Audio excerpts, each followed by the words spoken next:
حاضرین محفل، ممتاز خاکہ نگار، کہانی نویس، ڈرامہ نگار اور فلمی حوالے سے بھی ان کا ایک بہت بڑا نام ہے، جاوید صدیقی صاحب سے ہمارا برقی رابطہ ہو گیا ہے، اور اس وقت ہم ان کے خاکوں کے 3 مجموعے روشن دان، لنگر خانہ اور اجالے، ان تینوں مجموعوں کا مجموعہ شائع کیا ہے بک کارنر جہلم نے میرے محترم کے نام سے۔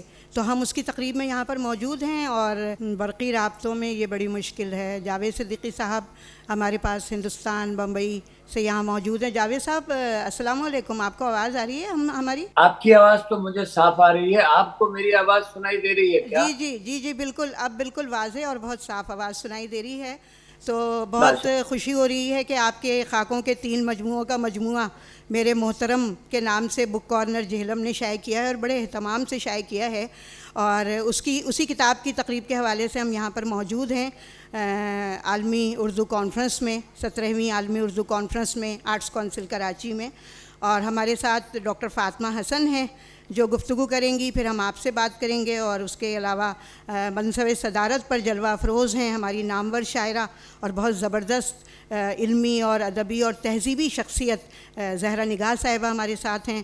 یہ ہماری خوش قسمتی ہے اور بہت خوشی ہو رہی ہے۔ تو جو کچھ سامعین ایسے بھی ہیں کہ ظاہر ہے کہ وہ جاننا چاہیں گے آپ کے بارے میں، تو مختصراً میں 2-3 جملے کہنا چاہوں گی کہ بہترین خاکہ نگار ہیں جاوید صدیقی صاحب، بہت عمدہ کہانی نویس ہیں، کہانیاں لکھتے ہیں، افسانے لکھتے ہیں، اور بہت اچھے ڈرامہ نگار ہیں۔ اس کے ساتھ ساتھ انہوں نے اردو اور ہندی فلموں کے مکالمے بھی لکھے، اور شطرنج کے کھلاڑی سے لے کر اگر ہم دیکھیں کہ دل والے دلہنیاں لے جائیں گے تک، اتنی مقبول فلمیں، اور بے شمار فلموں کے انہوں نے اسکرپٹ اور ڈائلاگز لکھے، یہاں تک کہ وہ فلم ہی ان کا مرکزی حوالہ بن گئی۔ لیکن جو ادبی منظرنامہ ہے ہمارا اردو ادب کا، اس میں جو ان کی بنیادی شناخت ہے وہ ان کے افسانے ہیں، ان کی کہانیاں ہیں اور ان کے خاکے ہیں، خصوصاً خاکے تو ان کا بہت اہم حوالہ ہیں۔ تو 2021 میں آرٹس کونسل کراچی نے ان کی کہانیوں کی کتاب شائع کی، مٹھی بھر کہانیاں کے نام سے، جس کی خوبصورت تخلیقی زبان اور کہانیوں کی عمدہ بنت قاری پہ ایک سحر سا طاری کر دیتی ہے۔ پھر 2023 میں آرٹس کونسل نے عالمی کانفرنس کے موقع پر ہی جاوید صدیقی صاحب کے خاکوں کا 3را مجموعہ اجالے شائع کیا، اور روشن دان اور لنگر خانہ تو بہت پہلے ہی شائع ہو چکے، اور ہم پڑھتے رہتے ہیں ان کے خاکے۔ تو سب سے پہلے ہم ڈاکٹر فاطمہ حسن سے بات کرتے ہیں اس سلسلے میں کہ فاطمہ، آپ کا بہت شکریہ سب سے پہلے کہ مٹھی بھر کہانیاں اور اجالے کی اشاعت و طباعت میں آپ کی جو بھرپور کوششیں رہیں، اور خصوصاً آپ کے توسط سے اور آرٹس کونسل کراچی کے تعاون سے ہمیں اجالی جیسی کتاب پڑھنے کا موقع ملا، جس کے خاکے محبت میں گندھے ہوئے جملوں اور خوبصورت زبان اور انتہائی دلکش طرز بیان سے آراستہ ہیں۔ اور اب یہ 3 خاکوں کے مجموعوں کا مجموعہ بھی آ گیا ہے، اور یقیناً اس میں بھی آپ کی کچھ نہ کچھ کاوشیں شامل ہیں۔ تو میں ایک تو یہ کہ آپ اس کتاب کے حوالے سے کچھ بات کریں، اور دوسری بات یہ کہ آپ یہ بتائیے کہ یہ جو آپ نے جاوید صدیقی صاحب کے خاکوں اور کہانیوں کی اشاعت میں جو دلچسپی لی ہے، اس کے پیچھے کون سے محرکات؟ پہلا محرک تو وہی ہے جو جاوید صاحب نے اپنے پہلے خاکے کے مجموعے پہ لکھا، کہ ان سے کسی نے سوال کیا کہ بھئی یہ خاکے، اتنے اچھے خاکے آپ نے کیسے لکھے؟ تو انہوں نے کہا یہ خاکے کیا خاک ہیں، میرے جذبات اور احساسات کی طلسم بندی ہے۔ تو یہ طلسم بندی ایسی ہے کہ قاری اس کے حصار میں آ ہی جاتا ہے۔ تو میں نے جب ان کا پہلا مجموعہ خاکوں کا پڑھا تھا، وہ آصف فروخی نے مجھے دیا تھا، اور روشن دان۔ تو جب سے ہی میں اس طلسم میں داخل ہو چکی تھی، پھر ایسا ہوا کہ 2021 میں احمد شاہ صاحب چاہ رہے تھے کہ جاوید بھائی یہاں کی کانفرنس میں شریک ہوں، اور ہم دونوں ان کے برابر کے ہم پسند کرنے والے ہیں، ان کی تحریر کے اسیر ہیں۔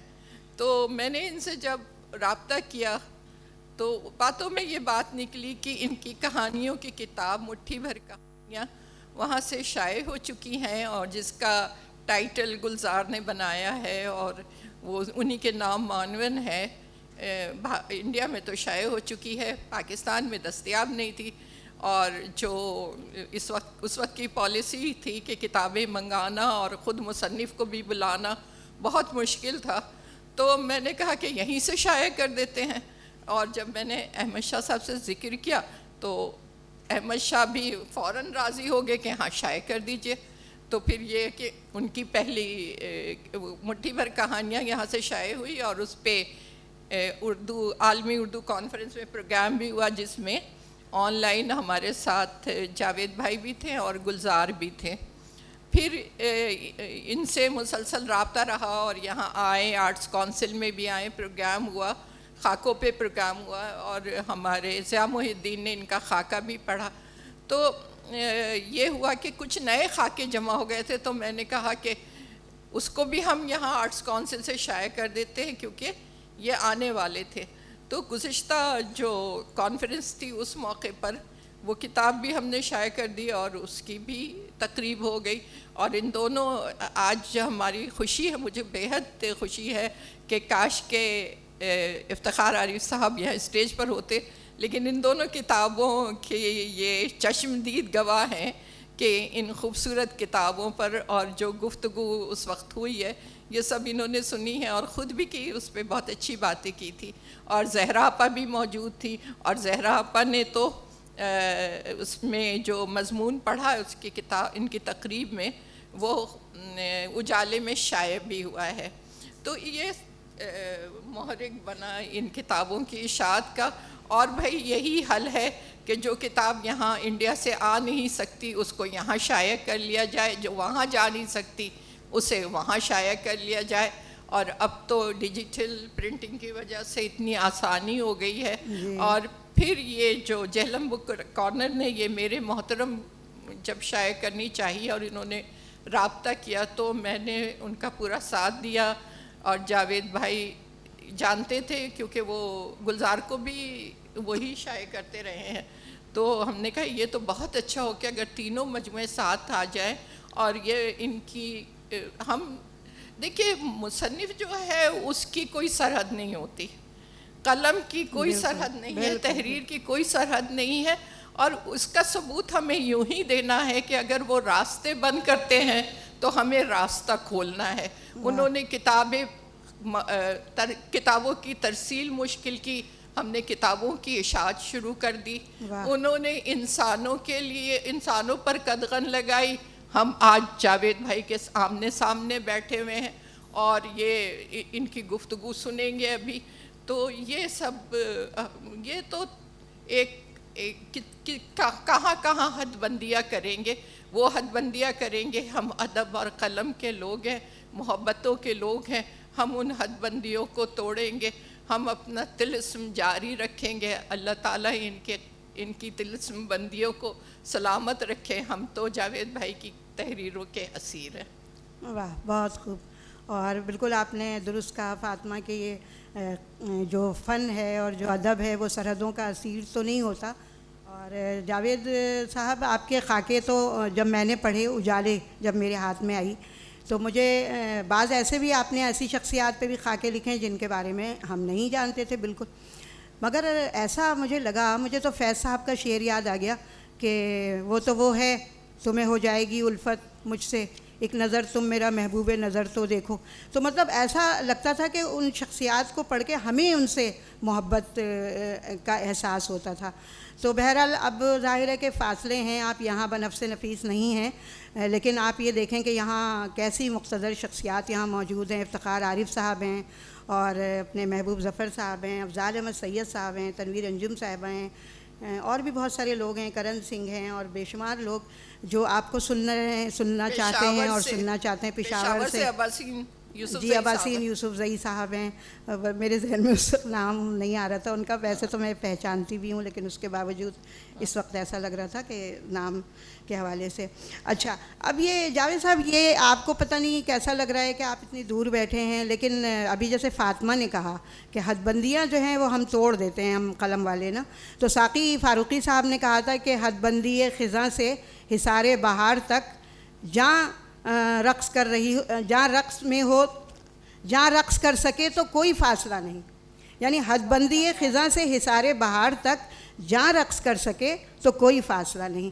تو اب یہ ہمارے آپ کے درمیان کوئی فاصلہ نہیں ہے، اور میں آپ سے دو باتیں پوچھنا چاہوں گی. ایک تو یہ کہ آپ کیسا محسوس کر رہے ہیں اس 17ویں عالمی اردو کانفرنس میں آپ کی کتاب پہ گفتگو ہو رہی ہے، اور دوسرے یہ کہ آپ کے خاکوں میں مجھے کہانیوں کا سا لطف محسوس ہوا. تو آپ نے اجالے کے دیباچے میں یہ لکھا ہے کہ خاکے اور کہانی کے بیچ کی لکیر اتنی دھندلی اور باریک ہے کہ ہر ایک کے بس کی بات نہیں ہے کہ وہ اس کو دیکھ پائے. تو مجھے صرف یہ بتائیے گا کہ آپ کہانیاں بھی لکھتے ہیں، خاکے بھی لکھتے ہیں، تو دونوں کے بیچ کی یہ دھندلی اور باریک لکیر کھینچتے کیسے ہیں؟ اور پھر جو نئے لکھنے والے ہیں ان کو خاکے اور کہانیاں لکھتے وقت اس فرق کو کس طرح ملحوظ نظر رکھنا چاہیے؟ جی جاوید صاحب. یہ تو بہت سارے سوال کر دیے. سب سے چلے جتنے کا جواب دے سکیں. میں آپ سب کا شکریہ ادا کروں. فاطمہ نے بہت صحیح بات کہی ہے کہ سرحدیں ادب کو نہیں روکتی اور نہ ادیبوں کو، کیونکہ ہمارا تعلق جو زبان سے ہی نہیں، میرا خیال ہے کہ یہ ایک روحانی تعلق ہے. ہماری روحیں جو ہیں وہ ایک دوسرے سے کانٹیکٹ کرتی ہیں، اور یہی ہمارا سب سے بڑا ربط ہے، یہی ہمارا سب سے بڑا سلسلہ ہے. میں بے حد ممنون ہوں آرٹ کونسل کا، جس نے اب تک 2 کتابیں پہلے ان کی رونمائی کی اور ابھی تیسری کتاب کی رونمائی ہو رہی. احمد شاہ صاحب، فاطمہ حسن اور دیگر حضرات جو وہاں ہیں، انہوں نے جتنی محبتیں مجھے دی ہیں، آپ یقین مانیے کہ ان کے لیے میرے پاس الفاظ نہیں ہیں. کتنی عجیب بات ہے کہ جب سے ہوش سنبھالا، لفظ اور حرف سے ایک رشتہ رہا ہمیشہ، لفظوں کی سوداگری کی اب تک. لیکن کچھ موقع ایسے بھی آتے ہیں کہ جہاں الفاظ کم پڑ جاتے ہیں یا اجنبی جیسے لگنے لگتے ہیں. یہ ایسا ہی ایک موقع ہے. میں شکریہ ادا کرنا چاہتا ہوں، لیکن اگر میں سرتاپا شکریہ بن جاؤں تو بھی آپ لوگوں کا شکریہ ادا نہیں ہوگا. بہت بہت محبت ہے آپ کی. اور ویسے آپ کی کہانیاں اور آپ کے خاکے یہ حق رکھتے ہیں کہ ہم ان کو شائع کریں، یہاں پاکستان میں شائع ہوں اور ہمارے لوگ پڑھیں اس کو. بی بی آپ شائع کرنے کی بات کر رہی ہیں، میں تو اس محبت کی بات کر رہا ہوں جو خاکے پڑھنے جی بالکل بالکل. لوگوں کا ریئیکشن ہے، لوگوں کے جو خطوط آئے اور انہوں نے جو مضامین لکھے جن میں آپ کا بھی ایک مضمون شامل ہے، بہت خوبصورت، بہت اچھے. اپنی غلطیوں کا بھی احساس ہوا اور یہ بھی احساس ہوا کہ ہم جیسے لوگ کونوں میں نہیں ہیں، اکیلے نہیں ہیں. ایک وسیع میدان اور کہیں ہے جو ہماری کوششوں کو سراہتا ہے، سمجھتا ہے اور شاید آگے بھی لے جانے کی کوشش کرتا ہے. بہت شکریہ ایک بار پھر. رہ گئی آپ کے بہت اہم سوال. تو یہ بے شک آپ نے صحیح پڑھا اور میں نے صحیح لکھا تھا کہ جو خاکے اور کہانی کے بیچ کی جو لکیر ہے وہ واقعی بہت دھندلی ہے، کیونکہ کچھ بنیادی فرق ہیں جنہیں عام طور پر لوگ نہیں سمجھ پاتے. اور یہ فرق مجھے بھی بہت زمانے کے بعد سمجھ میں آیا. ایسا نہیں ہے کہ جیسے ہی میں نے خاکے لکھنا شروع کیے یا کہانیاں لکھنا شروع کی تو فوراً میری سمجھ میں یہ بات آ گئی. ایسا نہیں، وہ سمجھتے سمجھتے میری سمجھ میں آیا. اور میرا خیال ہے کہ دوسرے لکھنے والے جو ہیں وہ بھی اسی منزل سے گزرتے ہیں. دیکھیے، کہانی اور موٹے لفظوں میں بتاؤں گا کہ کہانی اور خاکے کا جو بنیادی فرق ہے وہ ایسا ہی ہے جیسے پینٹنگ اور فوٹوگراف. پینٹنگ میں پینٹر جو ہے وہ اپنی مرضی سے رنگ جو ٹھیک سمجھتا ہے وہ لگاتا ہے. وہ کسی چیز کو گھٹا سکتا ہے، بڑھا سکتا ہے، اس کا پس منظر تبدیل کر سکتا ہے، اور بھی بہت کچھ کر سکتا ہے. جو کچھ اس کے ذہن میں ہے وہ اس کے کاغذ پر آ جاتا ہے. لیکن خاکہ جو ہے وہ ایک اسنیپ شاٹ ہے، اس میں آپ کوئی تبدیلی نہیں کر سکتے. جو ہے وہ ہے، اور اسی کو. دوسری ایک چیز اور ایک موٹی سی بات میں بتاؤں، شاید کچھ اچھے خاکہ لکھنے والے تو اس بات کو جانتے ہیں، کچھ نہیں جانتے ہیں، تو ان کی سمجھ میں یہ بات آ جائے گی کہ کہانی ایک پروسیس ہے، اس میں ایک بگننگ ہوتی ہے، ایک مڈ ہوتا ہے اور ایک اینڈ ہوتا ہے. یہ لازمی طور پر ہر کہانی میں ہونا ہی چاہیے، ورنہ وہ کہانی نہیں ہے. لیکن خاکے میں ایسا نہیں ہوتا. خاکہ میں کوئی بگننگ کوئی اینڈ ایسا کچھ نہیں ہوتا. آپ وہ احساسات جو آپ نے جو ہیں آپ کے، جو آپ کسی آدمی کو دیکھ کے آپ کو جو بھی محسوس ہوتا ہے یا آپ اس کے بارے میں جو کچھ بھی جانتے ہیں وہ ہے. ابھی کچھ دن پہلے میں کہیں اسی موضوع پر بات کر رہا تھا تو میں نے کہا دیکھیے خاکہ لکھنے والے کو کچھ باتوں کی بہت سخت جانکاری ہونی چاہیے، اور وہ یہ ہے کہ اگر آپ کسی مکان کے بارے میں فرض کیجئے کہ لکھ رہے ہیں تو اس مکان کا حدود اربا، اس کا موقع، وہ کہاں ہے، اس کا اندر سے کیسا ہے، باہر سے کیسا ہے، وہ آپ کو معلوم ہونا چاہیے، ورنہ آپ اس کے بارے میں نہیں لکھ سکتے. بہت سارے لوگ جو ہیں وہ کھڑکی سے جھانک کے مکان کے بارے میں لکھ دیتے ہیں اور سمجھتے ہیں کہ یہ خاکہ ہے. وہ خاکہ نہیں ہوتا، وہ ایک تاثراتی مضمون ہوتا ہے. تو آپ یہ دیکھیں کہ میری اس کتاب میں جو میرے محترم کے نام سے شائع ہوئی ہے اور جس کے لیے میں بے حد ممنون ہوں، گگن شاہد اور امر شاہد کا بک کارنر والے جو ہیں، انہوں نے اس محبت سے شائع کیا ہے کہ میں بیان نہیں کر سکتا. عام طور پر کتابیں پڑھ کر خوشی ہوتی ہے، لیکن یہ کتاب ایسی ہے کہ جسے دیکھ کر بھی مجھے بہت خوشی ہوئی. بہت شکریہ آپ لوگوں کا. اب آپ کا ایک تیسرا سوال ہوتا ہے کہ میں آنے والے جو لوگ ہیں جو خاکے لکھنا چاہتے ہیں ان کے بارے میں اگر کچھ انہیں سمجھانا چاہوں یا بتانا چاہوں، میں صرف یہ عرض کرنا چاہوں گا کہ جتنا آپ ایماندار ہو سکتے ہیں اتنا ایماندار رہیے. غالب کا ایک مصرع ہمیشہ اپنے ذہن میں رکھیے، اور وہ یہ ہے کہ منظور ہے گزارش احوال واقعی. تو احوال واقعی جو ہے وہ خاکہ ہوتا ہے. آپ جو میرے محترم جو کتاب ہے اس میں خالق 40-42 کے قریب خاکے ہیں میری تینوں کتابوں کے، اور اس کے علاوہ میں نے اور 2-4 کچھ خاکے لکھے جو ہیں، لیکن اس کے آگے شاید میں نہیں لکھ سکوں گا. اس کی وجہ یہ ہے کہ میں جن لوگوں کو جانتا تھا، بہت اچھی طرح پہچانتا تھا، اور جن کے بارے میں اپنی ایک رائے رکھتا تھا، ان کے بارے میں خاکے لکھ چکا ہوں.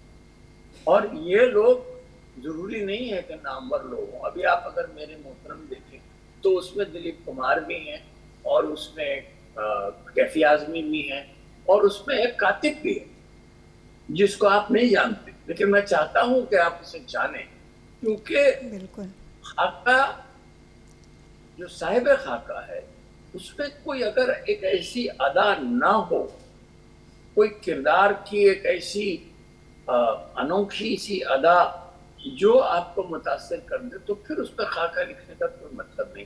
ہمارے آس پاس ہزاروں لوگ ہیں جو دن رات ہمارے چاروں طرف گھومتے رہتے ہیں، لیکن ہم ان پہ خاکے نہیں. کہیں کوئی چیز کوئی کلک کرتی ہے، کوئی ایک وائبریشن سا پیدا ہوتا ہے، اور تب اندر سے دل چاہتا ہے کہ یار اس آدمی کے بارے میں کچھ لکھا جانا چاہیے. تو میں تبھی لکھتا ہوں کہ جب وہ جو جذبہ ہے میرا وہ باہر نکل کے نہیں آتا. میں نے اپنے شاید کسی دیباچے میں یا کسی کتاب کے شروع میں لکھا تھا کہ فیض کا وہ شعر کر رہا تھا غم جہاں کا حساب یاد پھر مجھ کو بے حساب آئے. جب لوگ بے حساب یاد آنے لگتے ہیں تو پھر جی چاہتا ہے کہ انہیں کاغذ پہ اتار دیا جائے. میں نے یہی کوشش کی. رہ گئی بات زبان اور بیان کی، آپ یقین مانیے اس میں میری کوئی خطا نہیں.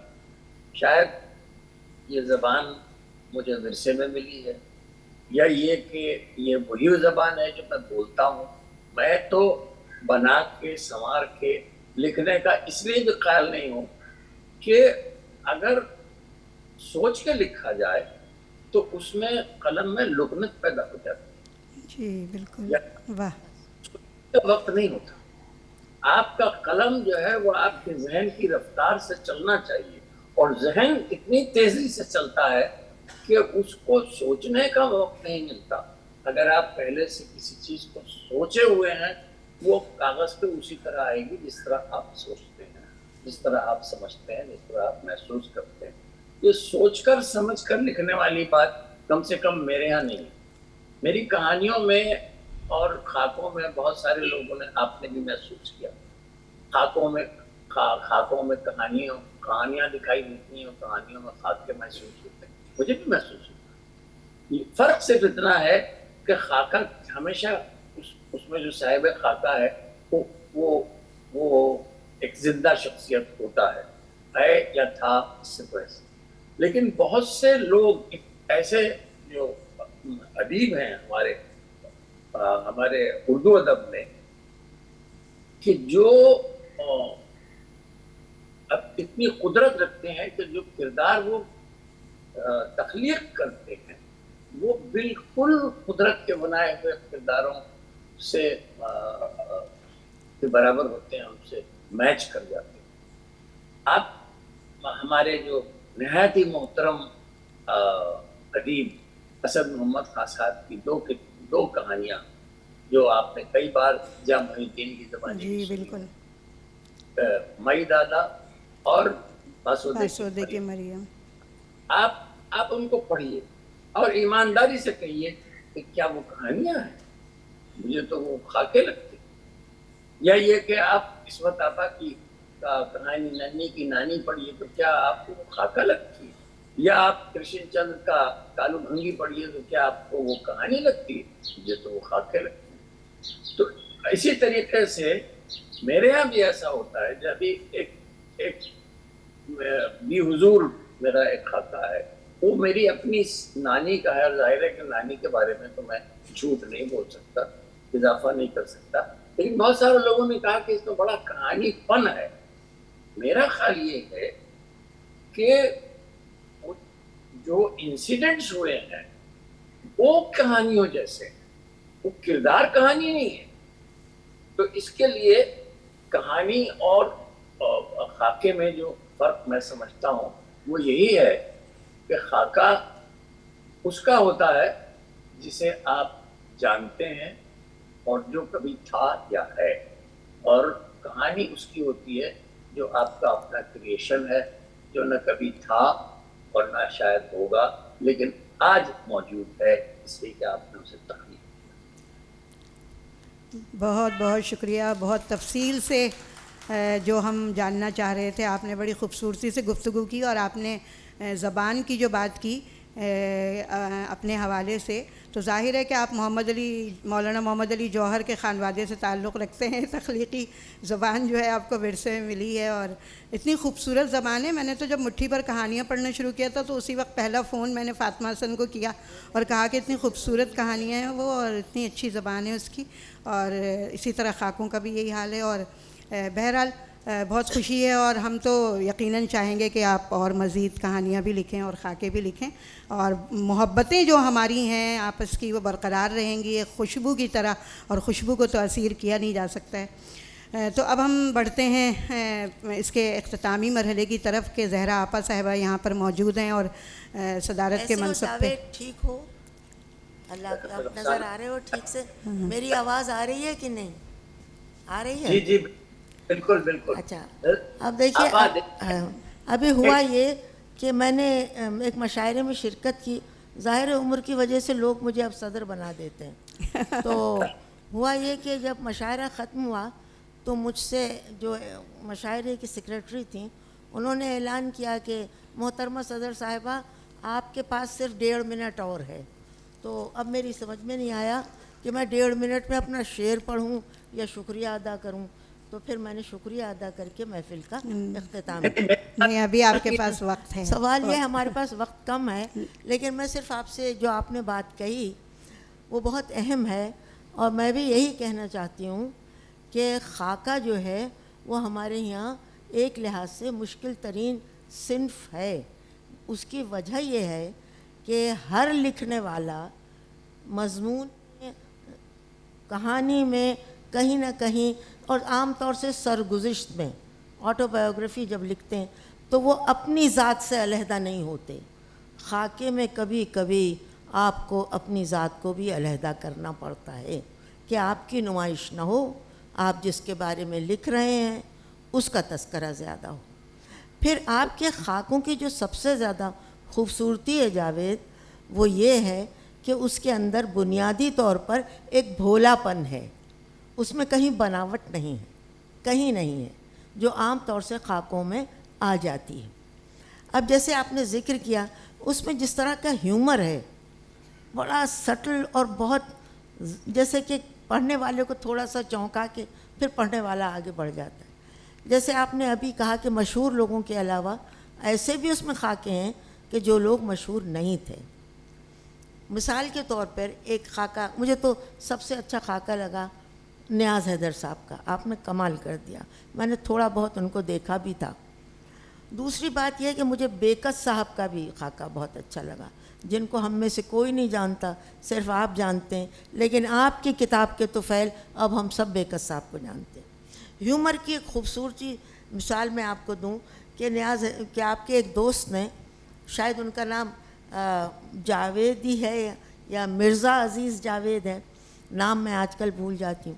اب آپ یہ دیکھیے کہ جاوید نے انہوں نے ایک دن جاوید سے کہا کہ میں ایک جاسوسی ناول لکھوں گا. انہوں نے ان کو بہت سمجھایا کہ آپ جاسوسی ناول نہ لکھیے، بڑا مشکل ہے. ان کا نہیں میرے لیے بہت آسان.